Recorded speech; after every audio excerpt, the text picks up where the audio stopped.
Um número que conta uma história mais bonita do que as palavras podem fazer. 39. Eu sei que as pessoas acham que é um número estranho para um jogador de futebol, mas, para mim, 39 é especial. Não, é mais do que isso, é mágico. O número 39 me deu tudo na vida. Me trouxe aqui para Newcastle. Ele me alimentou, me vestiu e pagou viagens de ônibus de 3 horas para perseguir meu sonho. 039 era o número do táxi do meu pai no Rio de Janeiro. Minha vida, no começo, era simples. Eu vim no mundo como a maioria das crianças brasileiras, e desde os 5 anos de idade eu era um apaixonado pela bola. A gente brincava na rua todos os dias com gols feitos de chinelo. As havaianas, as kenners, essas eram as nossas traves. Às vezes, usávamos pedras ou frutas que caíam das árvores. Fazíamos qualquer coisa funcionar, não importava se valia uma Coca-Cola ou uma tubaína. Não interessava o que ia acontecer em seguida. Nós jogávamos para ganhar. Eu cresci em Vila Isabel, à sombra do Maracanã. O velho e lindo Maracanã de bancos amarelos e verdes, com a rede véu de noiva. Eles costumavam ter uma regra de que crianças menores de 12 anos podiam entrar de graça. Então, costumávamos reunir 20 de nós da vizinhança e ir ver qualquer partida. Flamengo, Fluminense, Botafogo, Vasco. Não interessava quem estava jogando. Para nós, era mágico apenas estar lá. Os jogadores eram como deuses para nós. Até o goleiro reserva era um deus. Lembro que uma vez meu time de futsal foi jogar em São Januário e o Vasco profissional estava todo treinando lá. Perdi a cabeça, mano. Claro, eu não tinha celular na época. Eu não tinha nem mesmo um pedaço de papel. Aí eu fui pegar um guardanapo na hamburgueria e fiquei implorando para os jogadores: pelo amor de Deus, me deem um autógrafo. Não quero saber se você é o roupeiro. É só assinar o guardanapo, irmão. Falando agora é até engraçado, mas na verdade era sério para mim. Aquele guardanapo sujo era um objeto sagrado e minha mãe ainda tem ele em casa, guardado em um lugar seguro. Para mim, o sonho era ser um desses deuses algum dia. Mas o engraçado é que minha mãe foi contra desde o início. Meu pai era louco por futebol. E quando ele queria que eu começasse a jogar futsal, ela dizia: não, não e não. Ele vai ser nadador. Não posso ter mais um de vocês em casa. Isto vai me matar. Na verdade, ela me colocou na natação por 6 meses, até o dia que eu cheguei em casa chorando, dizendo: mãe, natação? Sério? Isso não tem nada a ver comigo. Desculpa, mas preciso jogar futebol. Meu ídolo era o Ronaldinho. Eu comecei como ala, porque era muito magro. Me lembro de quando estávamos jogando futebol aos sábados, das 8 às 20 horas, e eu sempre implorava para minha mãe comprar mais hambúrgueres para mim na barraca, só que ela dizia não. Eu só soube muito depois, mas eles já tinham colocado um monte de comida a crédito lá, e só podiam pagar no final do mês. Durante muito tempo, sobrevivia à base de guaravita e misto quente. Minha mãe trabalhava em uma loja de motos, meu pai, claro, era taxista. No Brasil, especialmente no Rio, a gente leva uma vida difícil. Basicamente, você tem de trabalhar dia e noite. Mas aquele táxi amarelo manteve meu sonho vivo. Um dos únicos dias em que via meu pai era no sábado, quando ele vinha me ver jogar futebol. Mas isso me deixava nervoso, para dizer a real. Meu pai era meu herói, e no começo ele me cobrava muito. Às vezes ele até mesmo dizia: tô cansado de ver você perder. Você pode comer mais um hambúrguer hoje, mas só se o seu time ganhar. Nunca ouvi muitos jogadores de futebol falarem isso, mas quando comecei a jogar em um time de verdade, eu achava que não jogava nada. Ficava tão agitado na noite anterior aos jogos que tinha dores de estômago e começava a vomitar. Eu tinha dor de cabeça e febre às vezes e não conseguia dormir. Quando eu jogava, ao invés de jogar leve, eu me preocupava em estragar tudo. Sempre que eu jogava um jogo para valer, era como se meu coração estivesse sempre batendo mais rápido. Era um bloqueio psicológico. Então, quando eu tinha 11 anos, estava jogando uma pelada na quadra e não pensei que alguém estivesse olhando. Claro, como eu estava jogando para me divertir com meus amigos, eu me sentia livre. Eu estava acabando com o jogo. Não percebi, mas o meu treinador, Mário Jorge, estava assistindo ao lado de fora com o pessoal mais velho. Depois do jogo, ele entrou na quadra e disse: Bruno, deixa eu te perguntar uma coisa, por que você nunca joga assim quando é para valer? Eu respondi: não sei o motivo, não fico à vontade, é complicado. Ele disse: preste atenção, não fica preocupado, jogue como se fosse para se divertir e veja o que acontece. Depois disso, conversei com meu pai e disse a ele a verdade. Pedi para ele parar de me pressionar tanto quando eu jogava, porque estava me deixando muito tenso. Quando é seu herói pressionando você, às vezes é demais. Graças a Deus, meu pai aceitou numa boa e a partir daquele dia tudo mudou. Quando jogava, dizia a mim mesmo: calma, é futebol. Joga como se estivesse usando chinelos para montar as traves. Depois disso, superei o bloqueio e me desenvolvi muito bem, mas ainda assim, minha jornada não foi a história de uma superestrela. Entre 11 e 12 anos, fiz teste para o Botafogo e Fluminense e fui mandado de volta para casa. Eles não me quiseram. Acho que aguentei uns 3 ou 4 treinos no Botafogo até eles disserem: não, obrigado. No Fluminense, aguentei um ano inteiro, enfrentando 2 horas de ônibus depois da escola antes de me dispensarem. Quando você é criança, ouvir um não assim pode te destruir, e muitas vezes eu quis desistir. Mas graças a Deus, todas as vezes que eu queria desistir, minha mãe me contava a história do Cafu, e como todos os clubes o rejeitavam. E ela dizia: você sabe qual é o seu sonho? Ela passou de querer que eu fosse um pequeno nadador para minha maior apoiadora. Minha mãe sempre acreditou em mim, então eu segui adiante. Passei a jogar no meio-campo quando fiz 13 anos, graças ao mesmo técnico, Mário Jorge, que me colocou no Audax Rio, sem sequer fazer um teste. Às vezes, anjos entram em nossas vidas. Aos 15 anos, tive a chance de me mudar para o Audax São Paulo. Foi uma grande oportunidade, mas tive que deixar minha família e morar sozinho. Eu nunca vou me esquecer. Meus pais me levaram numa viagem de 5 horas para São Paulo, no táxi amarelo do meu pai. Eles deixaram seu único filho em uma cidade desconhecida, com um monte de crianças que eles não conheciam, em um dormitório apertado, com 18 beliches. Eu chorei na primeira noite, chorava todas as noites. Muitos de nós choramos, para falar a verdade. Todas as noites, quando as luzes se apagam, você via as crianças se virarem para a parede, então a gente ouvia os pequenos soluços. Nessa idade, você sente falta do seu cachorro, da sua cama, do cheiro da sua própria casa e as condições de vida não eram as melhores. Até morrer, nunca esquecerei esta história. Meus pais me deram um celular barato quando fui para São Paulo. Eu sempre escondia debaixo do travesseiro quando saía para treinar.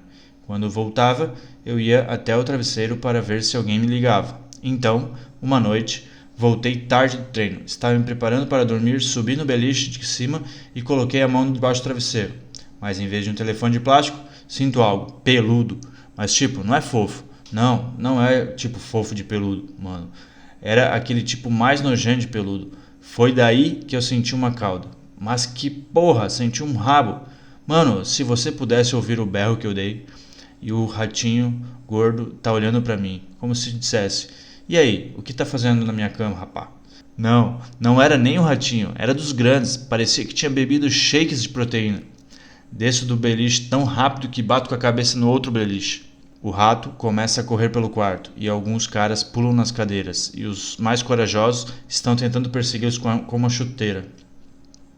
A gente conseguiu fechar a porta e isolar o rato. Daí tudo meio que se acalma e eu sentado na beira da cama penso: mano, eu não posso dormir aqui. Vou ter que achar outra cama para mim. Qualquer cama. Neste momento, quem entra voando na sala? Mais 2 ratos. Todo mundo gritando: ah, merda! Eles entraram como se fossem donos do lugar. Eles nem ficavam com medo. Me lembro de estar sentado naquela noite pensando: tô fudido, mano. Eu não consegui nem mesmo colocar minha cabeça no travesseiro por uma semana.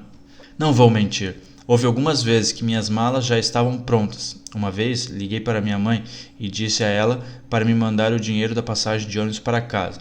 E posso ouvir a voz dela dizendo: fica tranquilo, daqui a pouco estaremos aí juntos. Este é o seu sonho, é o que você quer. Eles costumavam ir me ver no táxi nos finais de semana. Mesmo na folga, meu pai não escapava do táxi amarelo, número 039. Durante 3 anos, batalhei nos treinamentos. Aos 17 anos, ainda não tinha contrato profissional. É uma loucura pensar em garotos como Vinícius Júnior e Hendrick, 16, 17 anos, e já eram estrelas. Eu estava bolando um plano B para me tornar um motorista de táxi como meu pai. Eu ganhava apenas uns R$400 por mês e acho que minha conta de celular era de 100. Se eu não conseguisse um contrato profissional aos 18 anos, teria que ser realista. Eu não queria que meus pais ficassem desapontados, então menti e disse que estava fazendo o teste de habilitação porque sonhava em ter um golzinho quando assinasse o contrato. Mas na verdade, eu estava trabalhando em meu plano B, para a vida real. Eu estava há meses de me tornar 0,39, se não tivesse uma chance. Então, sim, nem consigo explicar o que rolou a seguir. Tudo parecia acontecer quase da noite para o dia. O grande Fernando Diniz entrou na minha vida como técnico do Audax, e lembro que ele me procurou na pré-temporada e disse: Bruninho, o que você escolher para a sua vida, você vai ser um dos melhores, porque você está determinado, você está focado. E eu nem tinha contrato na época, então pensei: o que eu escolher? Ele quer dizer futebol? Talvez eu seja o melhor motorista de táxi, hein? Então ele disse: você tem a alma de um grande jogador. Eu pensei que o cara estava jogando conversa fora ou apenas fosse maluco, para dizer a verdade. Na temporada seguinte, eu estava certo. Diniz não me levou para o time principal, então eu pensei que ele fosse um furreca. A alma de um grande jogador? Que merda, patrão. Mas acho que ele teve alguma visão que eu não conseguia ver. Finalmente, logo que eu completei 19 anos, ele fez o meu sonho se concretizar. Diniz me chamou para jogar o Campeonato Paulista e nunca mais olhei para trás. Esse foi o começo de uma montanha-russa louca. Em apenas 4 anos, passei do planejamento para tirar minha carteira de táxi para um empréstimo ao Atlético Paranaense e vencer a Sul-Americana, para o Lyon e jogar a semifinal da Liga dos Campeões, depois para o Newcastle e realizar o maior sonho da minha vida, jogar na Premier League. Não consigo explicar, exceto dizer 39. Há magia neste número e eu vou provar isso para você. Quando fui emprestado ao Atlético, eu estava conversando com meu pai pelo telefone no dia que cheguei e disse: Ei, que número você acha que eu devo pegar? Estou pensando em usar 97, porque nasci em 1997. E ele retrucou: Que tal 39? Isso é mais do que um número. 039 nos deu tudo o que temos, Bruno. Nossa casa, comida, móveis, chuteiras. Foi tudo por causa do nosso táxi. Então eu disse: Sim, tudo bem, vou perguntar se está disponível. Fui ao clube para levar meu exame médico e quando me levaram para o vestiário, vi que estava com meu kit e tudo no banco. Eu disse ao roupeiro: eu queria perguntar sobre o número da minha camisa. E ele falou bem assim: Número? Eles já deram um para você. Abri a sacola, desdobrei a camisa e, eu juro, 39. O roupeiro disse: Se você não gosta, podemos mudar. Espera, você está de brincadeira comigo? Você falou com o meu empresário? Hein? Não falamos com ninguém. Estava disponível. Podemos mudar para qualquer coisa. Não. É esse perfeito. Logo em seguida, liguei para meu pai e disse: Pai, você está brincando comigo? Você falou com alguém do clube sobre o meu número? O quê? Não, do que você está falando? Ele já tinha uma camisa esperando por mim, um número aleatório, número 39. Ele começou a chorar. Droga, até eu comecei a chorar. Eu disse: Isso é um sinal. Não se engane. Aqui eu vou brilhar. Esse foi o início do período mais bonito da minha vida, um período que continua até hoje. Quando eu dormia com os ratos, não acreditava muito em mim. Eu não esperava nada disso. Não imaginava que a torcida do Atlético cantaria meu nome como uma de suas lendas. Não imaginava que receberia um telefonema do grande Juninho pernambucano me pedindo para jogar no Lyon. Não imaginava que vestiria a camisa da seleção brasileira em uma Copa do Mundo. É engraçado, mas quando tive a oportunidade de me transferir para o Newcastle no ano passado, lembro de muitas pessoas dizendo: Você é louco, isso pode ser um desastre para você. Eles vão ser rebaixados. Você nunca vai jogar uma Copa do Mundo se mudar para lá. Na época, o Newcastle era o penúltimo na tabela. Todos sabiam que estávamos em apuros, mas sempre que alguém me perguntava qual era o meu sonho, desde os meus 15 anos, eu sempre dizia que era um dia jogar na Premier League. Então, decidi vir para o Newcastle, mas tenho que ser honesto e dizer que nunca, em 1 milhão de anos, eu esperava essa experiência. Não, eu estaria mentindo para você se eu dissesse que adoraria tanto, e que os fãs teriam abraçado minha família e eu assim. Quando cheguei aqui, minha missão era apenas salvar o time do rebaixamento. Lembro que estávamos ganhando, mas olhávamos para a tabela e era como se estivesse colados nas últimas posições. Nós não conseguimos sair do 18º lugar. Então, jogamos contra o Leicester em casa e para mim provavelmente foi quando me apaixonei pelo Newcastle. Marquei os 2 gols da partida e eles não poderiam ter sido mais diferentes, mais parecidos comigo. O primeiro foi um gol das ruas do Rio. O goleiro soltou a bola quando caiu sobre ela e eu não ouvi o apito. Então, continuei chutando e chutei até ela escorregar de suas mãos e rolou pela linha. Depois, o segundo gol, aos 95 minutos. Tudo o que posso dizer é que, quando os torcedores do Newcastle estão agitados, como naquele dia, simplesmente somos incansáveis. Não conheço a ciência por trás disso, mas você pode continuar correndo para sempre.